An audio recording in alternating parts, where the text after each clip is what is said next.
Assalamualaikum warahmatullahi wabarakatuh. Bismillahirrahmanirrahim. Bersyukur kita kepada Allah Subhanahu wa ta'ala, dan bersalawat kita kepada makhluk yang sangat mulia yang diciptakan oleh Allah Subhanahu wa ta'ala, yang dimana oleh karena kemuliaan beliau, andaikan lautan dijadikan sebagai tinta, pohon-pohon dijadikan sebagai pena, digunakan untuk melukiskan kemuliaan beliau, maka tidak akan pernah cukup untuk melukiskan kemuliaan beliau, karena begitu mulianya beliau di sisi Allah Subhanahu wa ta'ala. Bahkan sendal beliau pun lebih mulia daripada dunia dan seluruh isinya, karena sendal beliau pun telah berjumpa dengan Allah Subhanahu wa ta'ala di Sidratul Muntaha. Siapakah dia? Tidak lain tidak bukan dialah Rasulullah, baginda Nabi besar Muhammad sallallahu alaihi wasallam. Alhamdulillah, alhamdulillahi rabbil alamin, wassalatu wassalamu ala asrafil anbiya'i wal mursalin, sayyidina wa maulana Muhammadin wa ala alihi wa ashabihil mujahidin tahirin. Amma ba'd. Saudara-saudaraku yang dimuliakan oleh Allah Subhanahu wa ta'ala, Allah mengganti dengan yang lebih baik, saudara-saudara. Dan inilah yang akan kita bicarakan pada pertemuan kali ini. Saudara-saudaraku yang dimuliakan oleh Allah Subhanahu wa ta'ala, sesungguhnya jika engkau meninggalkan sesuatu karena Allah Subhanahu wa ta'ala, niscaya Allah Subhanahu wa ta'ala akan memberi ganti padamu dengan yang lebih baik. Hadis riwayat Ahmad, Syekh Su'aib Al-Arnaud mengatakan bahwa sanad hadis ini sahih, saudara-saudara. Saudara-saudaraku yang dimuliakan oleh Allah Subhanahu wa ta'ala, hadis agung ini memuat berbagai kalimat. Pertama, sabdanya meninggalkan sesuatu. Ini mencakup meninggalkan segala sesuatu yang mengharapkan ridho dari Allah Subhanahu wa ta'ala, saudara-saudara. Yang kedua, sabdanya karena Allah Subhanahu wa ta'ala, maksudnya baginda Nabi besar Muhammad sallallahu alaihi wasallam menerangkan bahwa meninggalkan sesuatu harus karena mencari ridho Allah Subhanahu wa ta'ala, dan bukan karena takut terhadap penguasa, malu dari orang lain, terpaksa, atau karena tidak mampu melakukannya, dan seterusnya. Saudara-saudaraku yang dimuliakan oleh Allah Subhanahu wa ta'ala, yang ketiga, sabdanya, niscaya Allah akan memberi ganti kepadamu dengan yang lebih baik.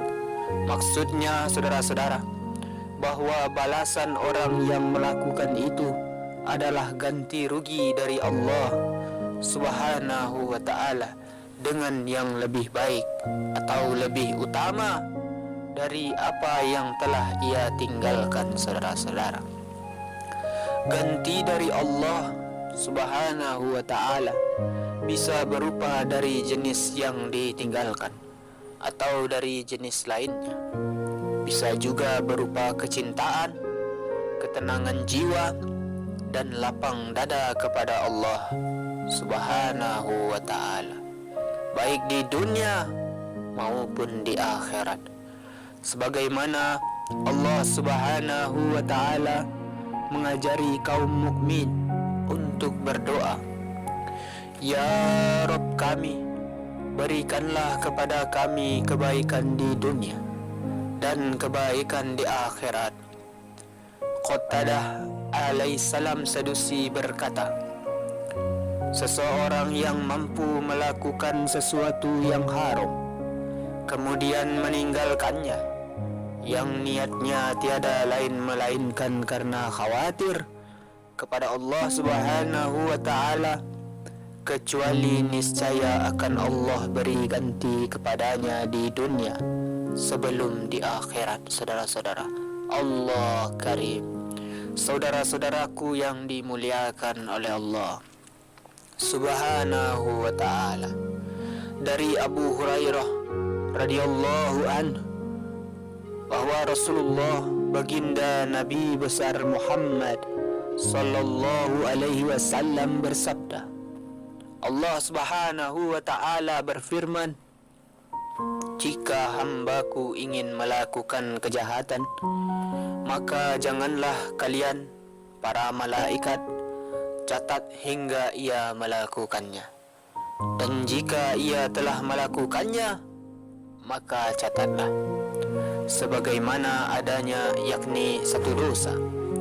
Tapi jika ia meninggalkannya karena aku, maka catatlah itu sebagai satu kebaikan baginya. Jika ia berniat melakukan kebaikan, sedang ia belum melakukannya, maka catatlah itu sebagai satu kebaikan baginya.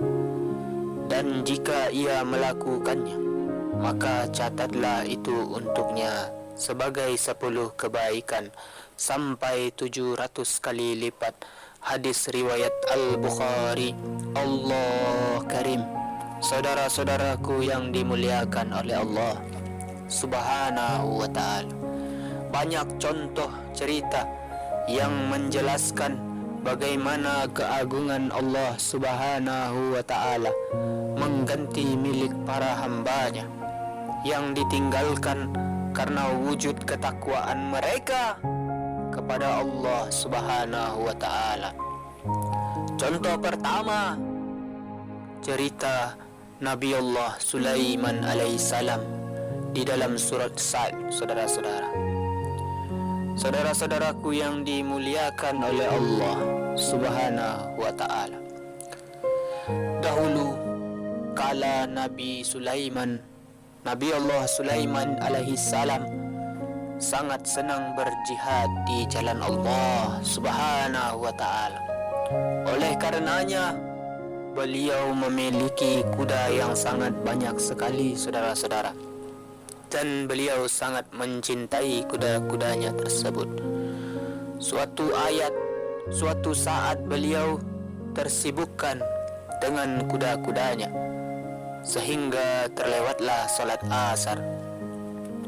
Matahari telah tenggelam, namun beliau belum menunaikan karena sibuk, saudara-saudara, dengan kuda-kuda yang sangat beliau cintai itu. Kemudian beliau perintahkan untuk membawa kuda-kuda tersebut, dan beliau potong kaki dan lehernya, saudara-saudara, dengan pedang sebagai wujud kecintaan kepada Allah Subhanahu wa ta'ala. Dan hal seperti ini adalah boleh dalam syariat beliau saat itu. Kemudian setelah beliau bertaubat dan berdoa kepada Allah Subhanahu wa ta'ala, beliau mendapatkan ganti dari Allah Subhanahu wa ta'ala berupa angin yang berhembus dengan baik menurut kemana saja yang beliau kehendaki. Kisah lengkapnya bisa dilihat dalam surat Sad ayat 30 sampai 36. Allah Karim. Saudara-saudaraku yang dimuliakan oleh Allah Subhanahu wa ta'ala. Contoh yang kedua, cerita baginda Nabi besar Muhammad sallallahu alaihi wasallam dan para sahabatnya. Baginda Nabi besar Muhammad sallallahu alaihi wasallam dan para sahabatnya tatkala berhijrah ke Madinah, meninggalkan rumah dan harta mereka.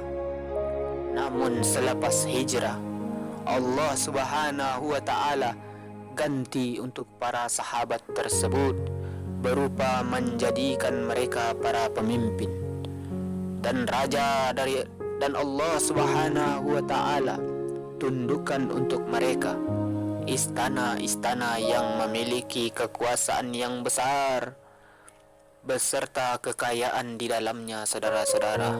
Allah Karim. Saudara-saudaraku yang dimuliakan oleh Allah Subhanahu wa taala, inilah kenikmatan yang Allah Subhanahu wa taala berikan kepada mereka di dunia, dan mereka mensyukuri dan tidak kufur. Mereka rendah hati dan tidak sombong. Mereka memerintah manusia dengan adil, sebagaimana firman dari Allah Subhanahu wa ta'ala. Dan Allah Subhanahu wa ta'ala telah berjanji kepada orang-orang yang beriman di antara kamu dan mengerjakan amal-amal yang saleh, bahwa Dia sungguh-sungguh akan menjadikan mereka berkuasa di bumi, sebagaimana Dia telah menjadikan orang-orang yang sebelum mereka berkuasa.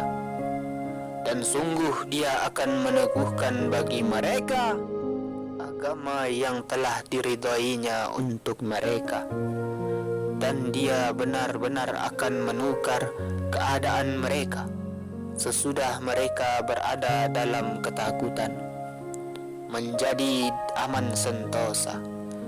Mereka tetap menyembahku dengan tiada mempersekutukan sesuatu apapun dengan aku. Dan barang siapa yang tetap kafir sesudah janji itu, maka mereka itulah orang-orang yang fasik. Quran Surat An-Nur ayat 55. Contoh ketiga, saudara-saudara, cerita Nabi Allah Yusuf alaihi salam. Nabi Allah Yusuf alaihi salam diuji dengan perbuatan saudara-saudaranya, ditambah ujian godaan istri Al-Aziz, penguasa Mesir kala itu, saudara-saudara. Namun Allah Subhanahu wa ta'ala melindungi beliau.